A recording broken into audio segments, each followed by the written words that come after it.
Well, hey there, crypto friends. Thanks again for joining me. Today on the channel, we have a very special guest, which is going to tell us all about the metaverse of Virtua and all the crazy things they've been doing since the last time we talked about them. Please help me welcome Mohammed here. He's the CSO of Virtua, and he's going to break all that sweet stuff down for us. Ash, what's going on, man? Hey, how you doing?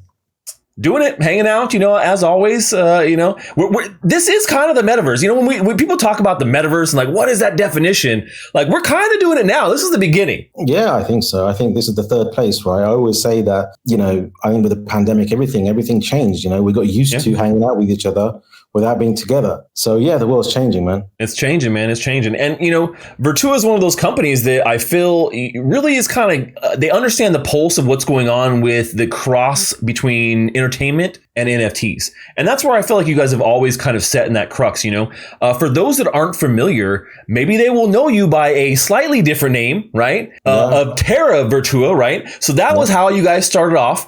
And I want to kind of know, like, why the name change? Was it Do Kwon inspired? Because I think dropping Terra at this point is probably a good idea. So maybe you guys are ahead on that one. But let me just hear a little bit of that, and then just tell us about what Virtua in general is, Yeah, sure. Well, yeah, absolutely. We used to be Terra Virtua, and it stood for Virtual Earth. That in Latin, that's kind of what it meant. And yes, definitely, I think that, Terra became a very dirty word when all that stuff happened with Do Kwon and stuff.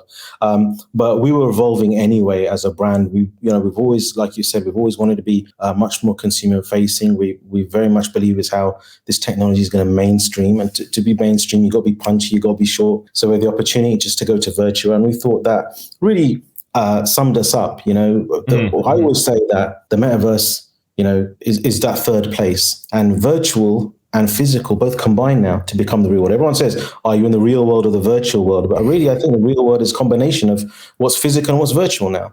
And so we thought, well, what better name for us than Virtua? Very cool, man. Yeah, I actually think it's a great change, to be honest, man. The term Virtua Virtua was always like, I felt like it was a good term, and like, well, why do we need the Terra? Like, it's great. So I like the rebrand. I think everything looks clean, across the board, and so I think it was a good move. And like I said, I think you guys did do it before all that stuff went down with Terra Luna, right? I mean, it was something that I was just joking there for everyone out there, but it was not after the fact thing. It was a proactive thing you guys were doing already. So that's good. Absolutely, yeah. So, we were working to get the domain, working to shorten, working to do all that stuff. And then all that stuff happened in the middle. And we did see, we had a few questions. Are you guys linked to them and stuff like that? But no, it was part of our natural evolution moving forward. We wanted something that, I think really resonated. And we looked at a lot of things and we thought, well, this works. Yeah. No, definitely. And I think it does work. Now, kind of jumping back, how did you guys get started on this? What was the original inspiration for, wanting to jump in and, be a part of what the metaverse is and building it up, what really did, like what inspired that first inspiration to get going? Well, we're all technologists, we come from video gaming, all VR, we come from that world. When we started with Virtua, it was actually a metaverse company. We started at the metaverse. On our launch, we actually showed Ready Player One. We were showing VR. We were showing all of that. But we very quickly came to realize that we were a little bit early, I think. Yes. VR was still developing. It was all still wired. The narrative wasn't there as well. It's a very difficult concept for people to grasp. And as the blockchain technology was evolving, we saw real great synergy in terms of what we saw the metaverse being and these new digital assets. So, we sort of kept a couple of our spaces that we had, because if you dig deep in the internet, you'll actually find our first virtual lobby, and it's like this amazing lobby you're walking through and different experiences and stuff. And we kept a couple of those pieces, but we very much headed towards the NFT marketplace kind of narrative. And now, as we saw what's happening in the space, we felt that, everyone's just kind of doing the same thing. And we could see that this could end up being like a bit of a zero-sum game with more and more marketplaces emerging. And as the narrative emerged a bit more about the metaverse, we thought, well, the time is right for us to kind of go back to our roots. People are talking about it more, they're understanding it more. Pandemic certainly accelerated it. And then we thought, well, all these great IPs and brands we're working with, they don't want to do NFTs, like just as NFTs as they understand it and what the narrative ended up being. They want to do something that engages fandom. And that's where we landed at with Virtua, which is very much a case of a utility-driven games metaverse. Yeah, and kind of like that cross between those worlds, right? And I love that. So two things I want to kind of extract from that. You're talking about this zero sum game, talking about, hey, you guys were kind of working this marketplace thing, but you really wanted to come back to the metaverse roots, something that was you guys seem to be more passionate about. Now, when it comes to the metaverse, obviously we saw a massive explosion in that term and people talking about it last year due to Meta. The metaverse, for more or less, the term and the concept and games and things that have been around for a long time. Now, when we talk about what we've seen here in the industry over the last year and a half to 2 years, working towards building a metaverse, there are a lot of players that want to jump on and say that that's what they're doing. We're building a metaverse. It's like the new buzzword. We're building a metaverse. We got a metaverse, guys. A metaverse. And everyone's like, metaverse, metaverse, metaverse. Now, what is it that is going to make Virtua stand apart from the rest of the metaverses and projects out there that are trying to do something, somewhat similar? What makes you guys pop? Absolutely. Well, I think you have to make it a destination. And when you've made it a destination, you have to give people a reason to remain in that destination. Yes. There's a reason why Roblox have 35 million daily active users and other metaverses and Web3 have hardly any. It's because there's no retention mechanic. There's no reason. There's no why. You're not answering the why. The why is so important for us. So what we did is we built up a completely gamified metaverse, right? If you own... what's the value to owning digital land when, in theory, you can have unlimited amounts of it? You have to make a destination, right? There's only one New York City. There's only one Times Square. There's only one downtown Dubai, right? So we're working to make it a destination, but also more than that, anytime you own anything within Virtua, you're part of this amazing, cool meta game. Any land creates things for you, creates resource for you that you can use to craft new things that fit within, a Web3 collection, metaverse assets, or something to do with a great IP. And we're also we're also building an SDK which makes Virtua like an on-ramp for all Web2 games. So creating an entire social layer for all those amazing games out there that have no way to monetize. So really trying to make it a destination and going back to our DNA, because we understand gaming, we understand virtual worlds, and that's what we're going to do with Virtua. That's you make a great point. The why is always the biggest thing for me too. And I think a lot of projects skip that. They're just like, oh, we're going to build, it's going to be amazing. But why are people going? Why do they want to be there? You guys understand, like, you're building from the why. That's cool. All right. And it's so important. And so there's like 6 key elements that we built into the land. So one is resource that you can craft your NFTs. But then also what we did is we allow you, if you own land, you can own your own NPCs, own your own personalities. So in theory, rather than you come into your land for no particular reason, you might create Crypto Stash Crazy World in there. Right? It makes it a reason. And people, holy crap, I want to go there. I want to meet this avatar. And this avatar might have his own socials. So it's kind of like GTA. You can go into GTA on your own because it's fun interacting with the NPCs. We want to populate the world with those sort of NPCs as well. There's nothing worse than going to one of these places and it's like a wasteland. You feel, oh my God, this is awful. The idea would be that you can do that, you can own them. And really, I think what's so important about the whole Web3 narrative and generally about what we're doing is it's a paradigm shift. We want to give agency back to the players, so you're owning, we're giving you the platform to do it, absolutely. And there's gamification elements, and we're always going to have that general hand to guide the mechanic and guide how things develop and evolve to create a great experience. But at the same time, agency has to go back to the people that are putting their time into this. Yeah, no, I agree. And that's one of the great things about crypto in general is I think that's one of the tenets we always push, right?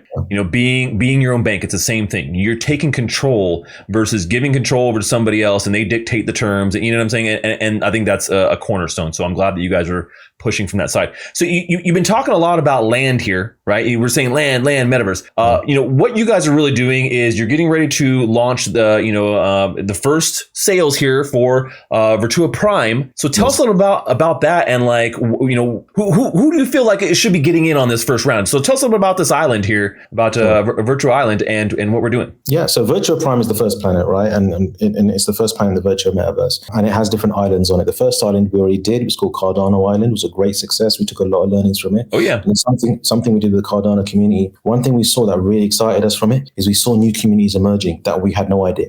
So we had the Virtual Island Hounds we've got now, who are like this motorbike crew. We have like this jet fighting crew who have their own jets called the Rogue Squadron. We've got the Ladies of Virtua, and that's so exciting to us that the world is evolving in ways that we couldn't have imagined.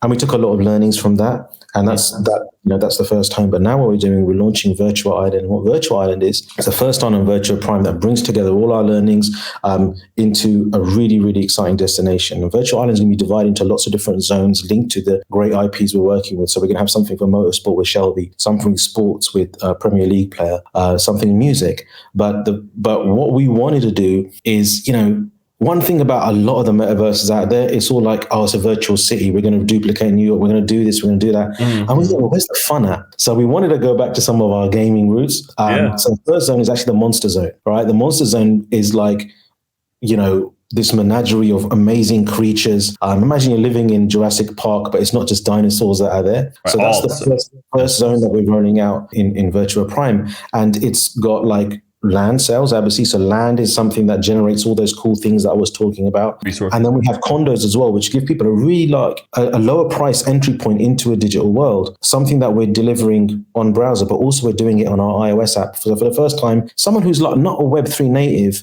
and I'm talking about my boys, whoever, they're teens and they're going to school or whatever. And someone says, you heard about this metaverse? And he goes, yeah, I've got a home in the metaverse. And you can show this really cool condos. Boom, right there on your phone. Yeah, on your phone. Hold up to your friends. Bam, that's my pad right there. That shit looks, it's fire, right? They got it all decked out. They get to decorate it. They get to stake in there, but it's a little better entry, a lower point entry. I love it. Lower point entry, but that's how we're going to grow the space, right? We've got to create multiple entry points, whether that is a casual fan, whatever it might look like. So we have condos there as well. And then what we're doing is, these are almost like the founder community on Virtua Island. So then what we're doing is that anyone who buys land in our first sale, they get some free NFTs, some really amazing stuff that we've created, like vehicles and all sorts of stuff. And not only that then what we're going to do is we're going to create really cool monster drops. We're already working with Godzilla. We've already done Kong. We worked with Legendary, but we've got a ton more interesting stuff that's coming. And anyone who's in on a Monster Zone, because of the law we've created, they get a part of that as well. So any part of the revenue, anything like that from these drops, they get a part of a pool as well. So lots of interesting points we created. But the idea is that however you want to engage with this world, you should be able to do it. So if you want to go in there and get deep into the economy, you can do it that way. If you just want to go there and have fun and decorate your place, you can do that too. If you just, if you want to have cool monsters and eventually breed more and battle them, that's coming too. So giving people multiple ways in which to enjoy this digital space is what we want to do. And the Monster Zone is just all about that crazy sort of wild fun, and that's where we're going to begin the journey. No, that's awesome, man. And so, a couple of things to kind of unpack there. Obviously, you talk about partners and people you've worked with. You guys have a pretty good roster of people you worked with. We were talking earlier, Kevin Hart was one of those, and Williams Racing, Shelby America you've worked with, Legendary as well, which is a massive, company. And that's one of the first, exposures I got. I was like, oh man, these guys are doing some cool stuff. You guys are rolling out these VFlex, which is essentially like your bots and kind of a PFP, but also stuff that's going to be used inside the land, which is great. It's all kind of coming back around, right? And everything is being focused into this metaverse, and it all works, right? Because once again, it's creating a destination that people want to go because you have something there that people are interested in going to see. Absolutely. And the thing is that we're not like just sort of making up on the fly. These are learnings that we're taking. So like, if I give you the example of Kevin Hart, right? He'd been approached, as you can imagine, he'd been approached by everybody. With these crazy checks saying, oh, just do a drop with us, whatever. But they had a vision that, look, we want to be able to deliver what we have as in terms of Heartbeat. And they've got a massive roster. It's not just Kevin Hart. They've got like Richard. They've got a lot of stuff, right? Yeah. And they wanted to find a way in which to deliver it in a metaverse in a cool way. So we created this metaverse screening room. It was actually the first time ever that original content by Heartbeat had been delivered in any other format as outside of traditional media, right? And it was gated through his own token collection. But because of what happened, we found that there was almost 97% engagement with the metaverse from those token holders. Everyone went into that screening room. Right. And they thought, hang on a second, it's not necessarily about the PFP collection here. It's about the metaverse and doing more and engaging more. Access, and heading towards gaming. So they're excited about our games. They're excited about all that kind of stuff. And that's where that journey is going to go. And when we talk to music artists, or we talk to a lot of these Web2 companies now, that's where they think the alpha is. They realize that the whole NFT drop, I'm going to do a drop, and if it's a digital collectible, it's all about the what next, because the market is evolving and changing and asking for more, 100%. And that's generally what I feel that we're going to be able to deliver in Virtua. So like I said, every area. So like we've got the Monster Zone, we've got that happening, and then that becomes interesting for a lot of traditional IP, but also Web3 IP who want to create mutant versions of their own collections, and our own Web3 IP that is emerging as well. So you might have a monster there, you might have a zombie teddy bear there, you might have zombies there. These are all things that you can do, because one thing that obviously people associate this with great IP, which is cool. But what this last year certainly demonstrated is that you can have amazing IP that comes from the Web3 space as well, right? True. To your earlier point, you saw that everyone was saying, oh, we're going to give you a game, we're going to give you a metaverse. Every collection was saying that. Two things that are massively difficult to do. And now the way the market went, treasuries are dried up. They've got communities asking, well, what's happened to all of that? Yeah, all the promises. Yeah. So as Virtua is saying, listen, guys, we're all still very early. Let's lift all the boats together. Yes. We are going to create a degen zone. We will give your communities a home. You'll have a customized space and bring your projects to us. If you've got a community behind you, why not? And this can be your metaverse activation. Yeah. Because there's a lot to be said for that. I was saying earlier that while I was in LA, I met CAA who are trying to represent these brands now. They're trying to look at these Web3 creatives and saying, look, rather than us licensing all this traditional IP and try to bring it to Web3, we want to get the Web3 brands that are going to be the next big thing. We want to find out who's the next Doodles, whatever. And we want to be able to tell those stories. So it's really interesting how the space is growing and evolving. But for us, central to our thesis is utility and games. So, we have our own Web3 studio, Web3 game studio. So we really want to demonstrate how you can create really great games with this persistent social metaverse layer that underpins it. And I think that's going to be really, really exciting. So something you said, let's talk a little bit about the gaming side of things, because we talked about the metaverse side, right? This kind of sets the tone. Here's the world we're living in. Here's the cool stuff we're doing. And then on top of that, you guys are going to be also adding kind of a games layer here. I know you've already been working with a company. They've done some Magic the Gathering stuff in the past. You guys are, and some other cool things with like Carmageddon. And so, tell us a little bit about that and what's the next step there? When can we start seeing that? And what is on the horizon for the gaming side of things? Oh, there's some really cool stuff on the way. So lay it on me. Give me all the juicy details. I'm ready. Yeah. So that game they're talking about is called Battle for Virtua. It's called VFX, the Battle for Virtua Prime. Right? I love it. Really cool squad-based game. The idea is you can own your own generative VFlex, and VFlex have their home in Virtua Prime, right? They're these amazing world builder sentient robots. So it's a squad-based game built by us and Stainless together. Stainless did like Carmageddon, Magic the Gathering, and so many other great games. Looks fantastic, and that's so you can access that game through the Virtua Metaverse or independently, however you want. But the social layer, the VFlex, the battle passes, the upgrades, you'll all be able to do that within the Virtua Metaverse. So you can come in and you can do that piece, and then all those rewards can feed into the game. But it has to be a good game. It's got to be a great game. That's critical, It doesn't matter if a game, we have all these terms like GameFi, play to earn, and all that sort of stuff. Ultimately, if the game is crap, it doesn't matter. You can earn $5 or whatever. There's still 24 million active users of Fortnite who don't earn a cent from it. It's just a great game, and that's what we have to do. So we have two other games that are coming. We're joint publishing another great racing game called Nitro League. Nitro League. Yeah, they're doing some amazing stuff. But also we have like an Endless Runner game that's coming up. That's going to be great. And then we have a couple of other game studios that want to work with us as well. So the idea is that every zone should have games that are linked to it.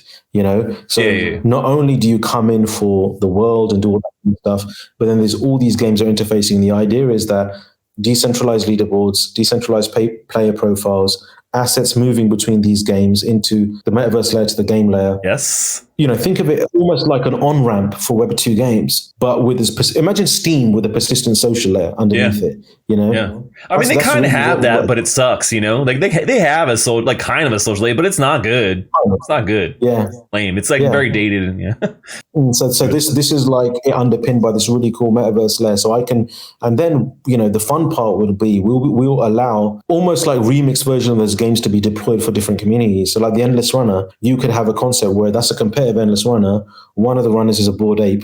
One of the runners is a Doodle, and they compete against each other. Okay. And that's utility. That's utility that we want to add, and that's got us truly excited about the gaming piece as well. Because it's again comes back to the why, which is people come to Roblox, they customize, they build, but then they play hyper casual games. In Minecraft, there's meta game elements. All that stuff is happening. So we just want to do it in a very accessible way. We're trying to build everything within a browser. So we're doing it, making it browser accessible. Absolutely, there's downloads. That's fine, but you're just speaking to the PC crowd then, right? So if you can access space through a browser, that's going to be cool. In fact, just today, we updated the website and we've put a little button there that says enter a demo crib. So you can click that, fly, shows you a little demo. You can move around in it. And the thing is that's all real time, NFTs in 3D in your space. Yeah. You can just move around and just see what it looks like. Obviously when it's live, you're able to customize and put all different sorts of things in and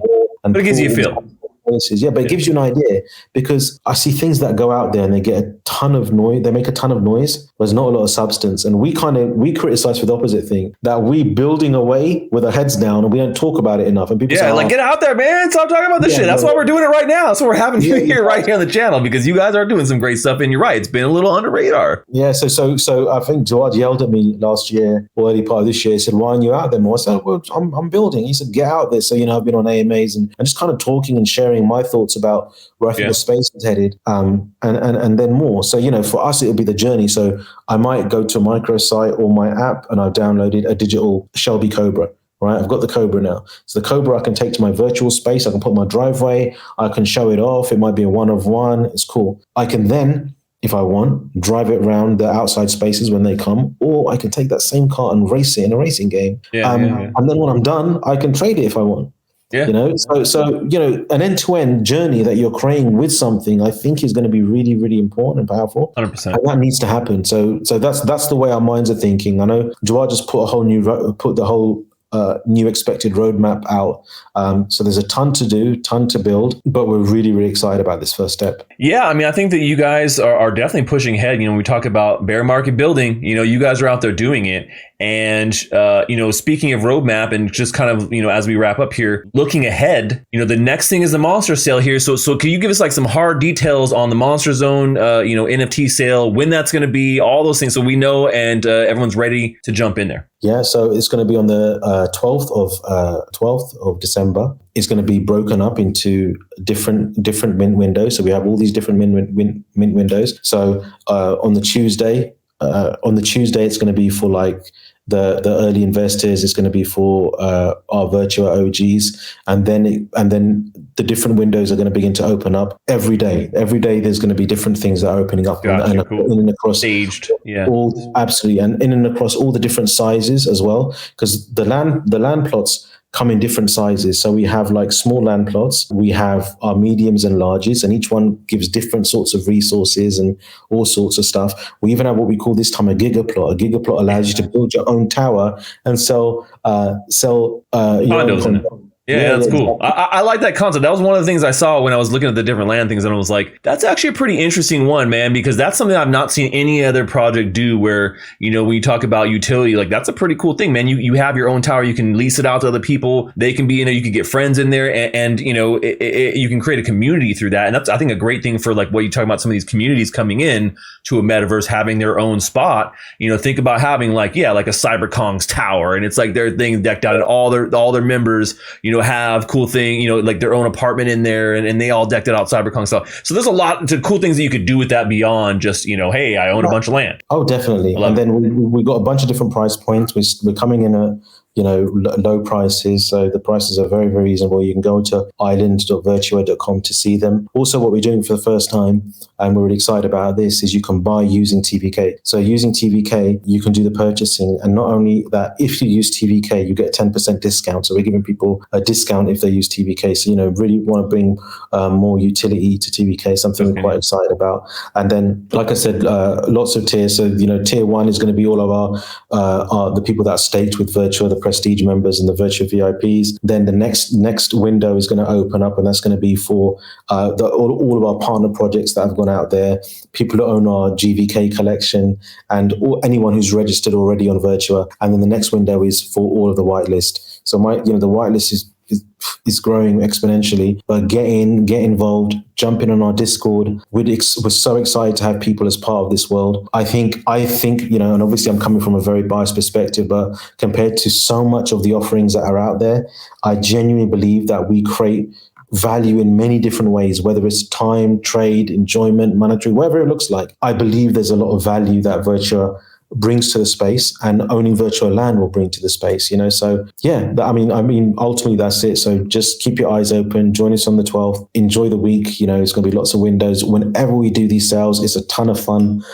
We always call it a bit of a celebration. We have these windows that open and close, and special free gifts are going out. People always get a free gift when they mint and stuff. And it's really cool. The last mint we just had was the first set of miner bots, the miners that mine this resource from your land and craft. That was sold out in 30 minutes. It was like 1,600 bots that are all generative, one-of-ones with twin traits, visual and the metaverse. So that was gone. So hopefully that's a good sign. And just evolve, man.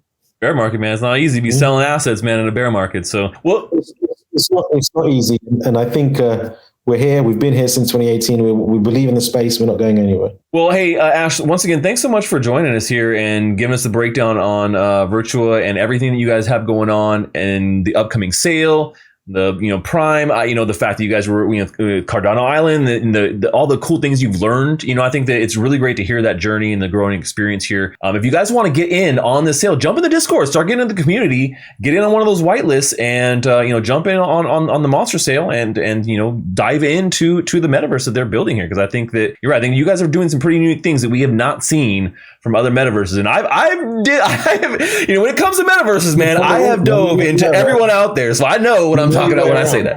I've been around, man. I've been around. Well, that's high praise. We really, really appreciate it. And I really appreciate you taking the time to have a chat with us. No doubt, man. What's coming. So thank you so much. Yeah. And so you guys will be able to find all the links below, Discord and all their socials below in the video description. But that is all we have for today, folks. Until next time, dash that crypto, friends.